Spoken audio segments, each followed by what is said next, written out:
I still remember the exact moment my entire life cracked in half. It wasn't some slow realization. It wasn't a gradual understanding. It was a door, half open, and a sound I wish I could erase from my memory forever. I wasn't supposed to be home that early. For years, my schedule had been predictable: long workdays, late returns, barely enough time to eat and sleep. My wife knew that. She relied on that. Hell, our entire routine was built around it.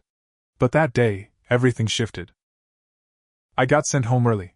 No warning, no reason, just, "We're done for today." I even remember thinking how nice it would be to surprise her. Maybe we'd have dinner together. Maybe we'd actually talk like we used to. God, I was so stupid. When I pulled into the driveway, something felt off. Her car was there, which wasn't unusual. But there was another car too. A sleek, black one I didn't recognize. It wasn't a neighbor's. It wasn't a friend's. It didn't belong. And right there. That was the first crack. I told myself not to jump to conclusions. I told myself there had to be a logical explanation. Maybe a repair guy. Maybe a delivery. Maybe I was overthinking like I always do. But deep down, I already knew. The house was quiet when I walked in. Too quiet. No TV. No music. No footsteps. Just silence. Then I heard it. A faint sound coming from upstairs. A laugh, hers. But it wasn't the laugh I knew. It was softer. Breathier. The kind of laugh she hadn't used with me in years. My chest tightened. I stood there for a few seconds, frozen, trying to convince myself I was wrong. That I was paranoid. That I was about to embarrass myself by walking in on something completely innocent. But then I heard a second voice. A man's voice. Young. Confident. Comfortable. And something inside me just snapped. I didn't run upstairs. I didn't storm in. I walked. Slowly. Each step felt heavier than the last. Like my body already knew what my brain was trying to deny. When I reached the hallway, the bedroom door was slightly open. Just enough. Just enough for me to see everything. And I mean everything. I don't even know how long I stood there. Seconds? Minutes? Time didn't exist anymore. All I remember is this surreal, out-of-body feeling, like I was watching someone else's life fall apart instead of my own. She was laughing. Actually laughing. Like she didn't have a husband. Like she didn't have a life with me. Like everything we built meant absolutely nothing. And him. He couldn't have been older than mid-20s. Confident. Careless. Like he belonged there. Like I was the outsider. That's the part that hurt the most. Not just the betrayal. But how natural it looked. Like it had been happening for a while. Like I was the only one who didn't know. I backed away quietly. They didn't even notice me. Not a sound.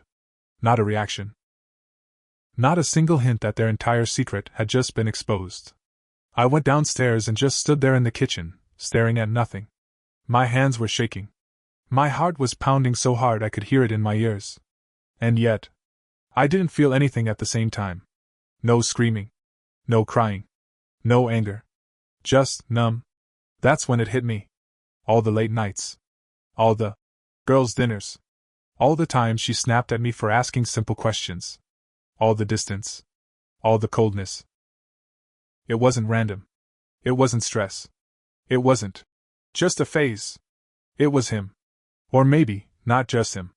Because suddenly, everything felt like a lie. Our marriage. Our conversations. Even the way she looked at me lately, like I was a burden. Like I was in the way. I remember gripping the kitchen counter so hard my knuckles turned white. I had two choices. Walk out, and disappear from her life like none of it ever happened. Or go back upstairs, and face it. Face her. Face them. And finally hear the truth. I chose the second. And I wish I could say I was prepared for what came next. I wasn't. Not even close. I don't remember walking back upstairs. One second I was in the kitchen trying to breathe, and the next, I was standing in front of that same half-open door again. Only this time, I didn't hesitate. I pushed it open. Hard. The sound slammed against the walls, and everything inside the room froze instantly. Her face was the first thing I saw. Shock. Pure raw shock. Then panic. Then something else, something uglier. Anger. Like I was the one who wasn't supposed to be there. What the hell are you doing home? She snapped, grabbing whatever she could to cover herself. Not. I'm sorry. Not. This isn't what it looks like. No. That. That was her first reaction. The guy jumped up, scrambling, clearly not expecting this. He looked at me like a deer in headlights for maybe half a second, then quickly shifted into something more defensive. Like he was already preparing to argue. Like this wasn't even his first time in a situation like this. I just stood there. Staring. Taking it all in. Every detail I wish I could forget. Answer me!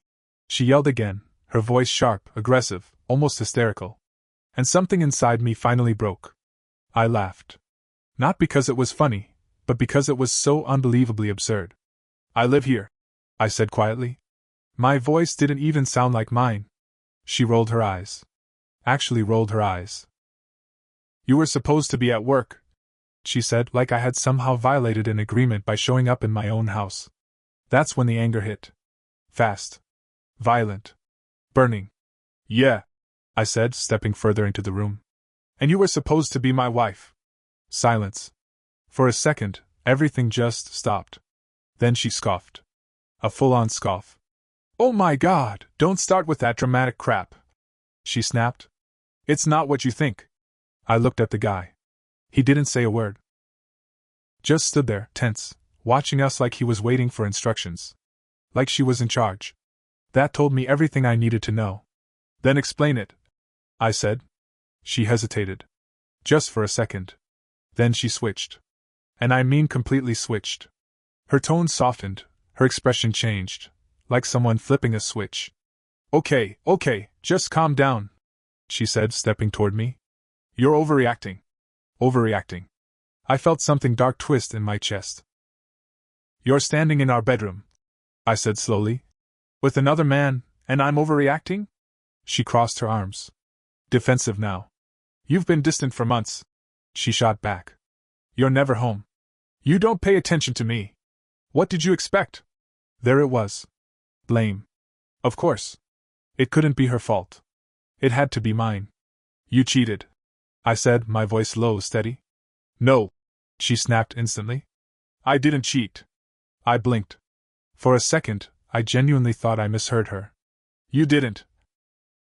I gestured around the room. What do you call this? She hesitated again. And then, she said something that made my stomach drop. It just happened. I laughed again. Short. Bitter. It just happened? I repeated. Yeah, she said quickly, nodding like that somehow made it true. We've been talking for a while and... A while. There it was. Not a mistake. Not a one-time thing. A while. How long? I asked. She didn't answer. I stepped closer. How long? Why does it matter? She snapped. Because it mattered. Because every day she lied to me mattered. Because every I love you, she said while texting him mattered. Because every night I sat there thinking something was wrong with me mattered. But I didn't say any of that. Instead, I looked at him. You, I said. How long? He hesitated. Looked at her. Then back at me. Couple months, he muttered. Couple months. My chest felt tight again. But this time, it wasn't shock. It was clarity. Everything made sense now. Every argument. Every cold response. Every moment she made me feel like I wasn't enough. She had already replaced me. And the worst part? She didn't even look guilty.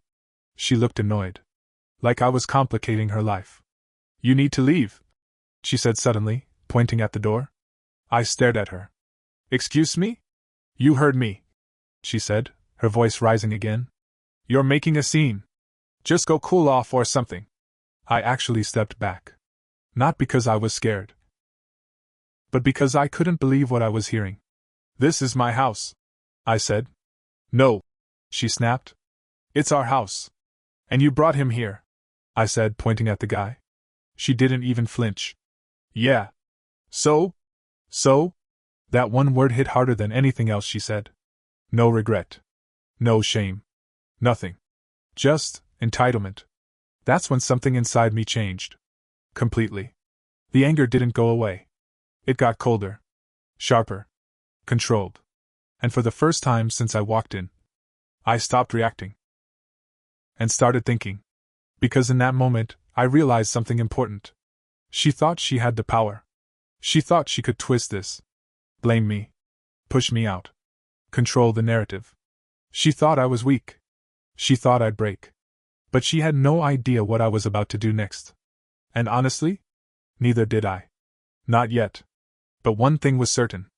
I wasn't going to walk away quietly. Not after this. Not after everything. Something inside me had already shifted. I could feel it. That version of me, the one who tried to fix things, who gave her the benefit of the doubt, who blamed himself for her coldness, he was gone. What was left was calm. Too calm. And that scared even me. I looked at both of them one more time. She was still standing there with that same attitude, arms crossed, annoyed, impatient.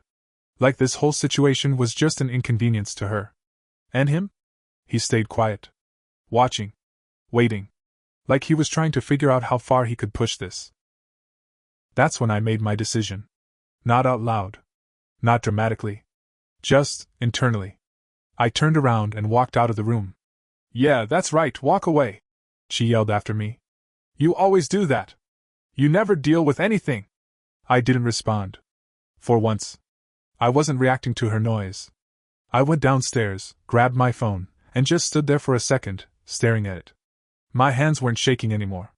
My breathing was steady. Everything felt clear. I opened the camera app. Then I paused. Not yet. I needed more. I walked back upstairs quietly. The door was still open. This time, I didn't burst in. I just stood there again. Listening. Watching. And what I saw was worse than before. Because now they weren't shocked. They were annoyed. Why is he still here? The guy muttered. I don't know, she replied, rolling her eyes again. He's being dramatic. He'll leave eventually. Leave. Eventually. Like I didn't belong there. Like I was temporary. Like I was already out of her life. She just hadn't told me officially yet. That's when I pressed record. I didn't say anything. I didn't move. I just let the camera capture everything. Their voices. Their faces. Their words. Her words. You think he suspects anything else? The guy asked. She laughed. That same laugh. No, she said. He's clueless. He always is. Clueless. I felt that one hit deep. Not because it hurt, but because it confirmed everything. This wasn't just betrayal. This was disrespect. This was months, maybe longer, of her looking at me like I was nothing. I stayed there for a few more seconds. Long enough. Then I turned off the camera and walked away again. This time, I went straight to the living room. Sat down. And started thinking. Not emotionally. Strategically. Because now, I had something. Proof. Real proof. Not just suspicion. Not just a feeling. Evidence. And suddenly, her attitude made sense. She wasn't scared because she didn't think I could do anything. She thought she was in control. She thought I'd either explode or disappear. She didn't expect this. She didn't expect me to stay calm. She didn't expect me to think. Upstairs, I could still hear them moving around. Whispering. Arguing quietly. She was probably trying to figure out how to spin this. How to turn herself into the victim. How to make me the bad guy. That's what she always did. Every argument. Every disagreement. It was never her fault. And for years, I believed it. But not anymore. I stood up slowly and looked around the house. Our house. Every corner had a memory. Every wall had a story.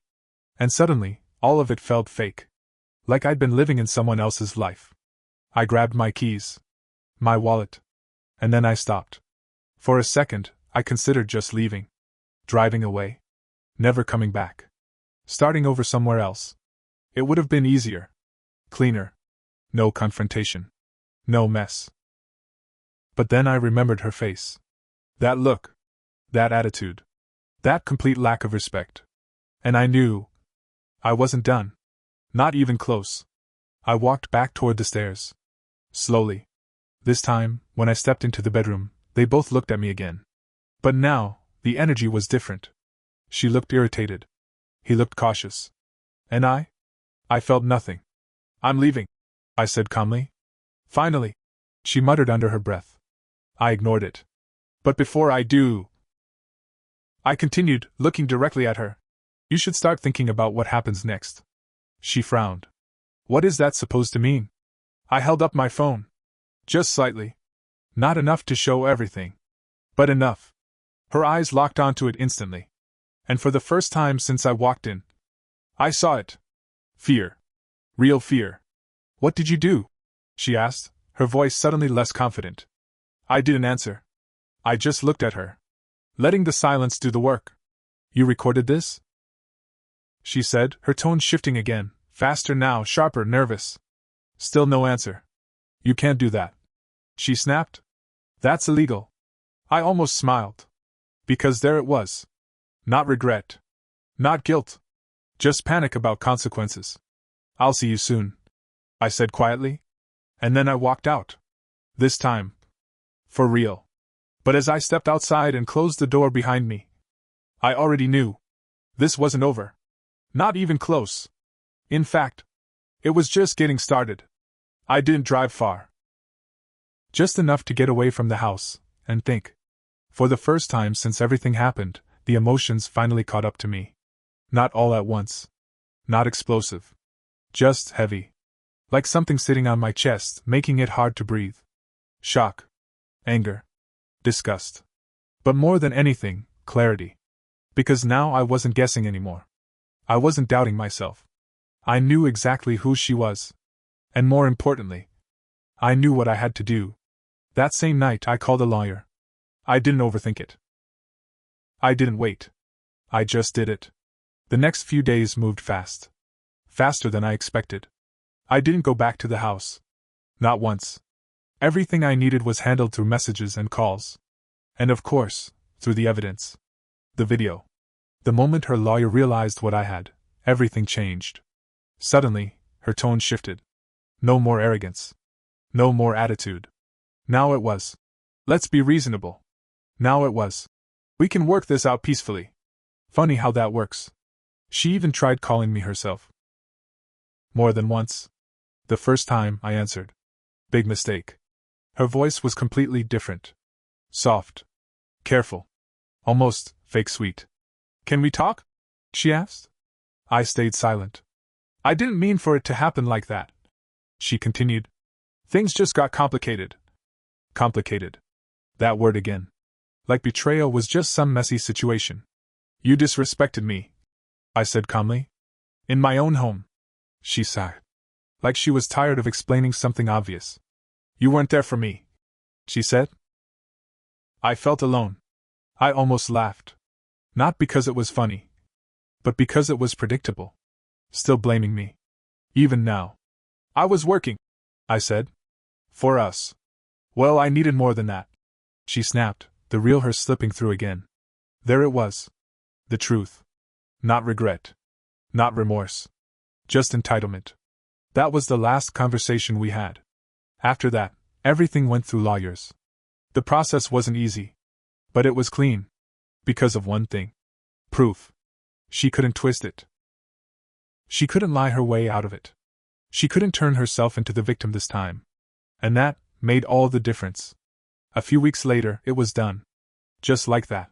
Years of marriage, reduced to paperwork and signatures. I won't lie and say it didn't hurt. It did. Some days still do. Not because I miss her. But because I miss who I thought she was. That version of her never existed. And that's the hardest part to accept. But at the same time, I feel lighter. Like I finally stepped out of something that was quietly destroying me for a long time. Looking back now, the signs were always there. I just ignored them. I trusted too much. I excused too much. I stayed too long. So if anyone reading this is in a situation that feels off, trust your instincts. Don't let someone make you feel crazy for noticing changes. And most importantly, don't stay where you're not respected. Because once respect is gone, everything else follows. And sometimes, the truth doesn't come slowly. Sometimes, it's waiting behind a half-open door.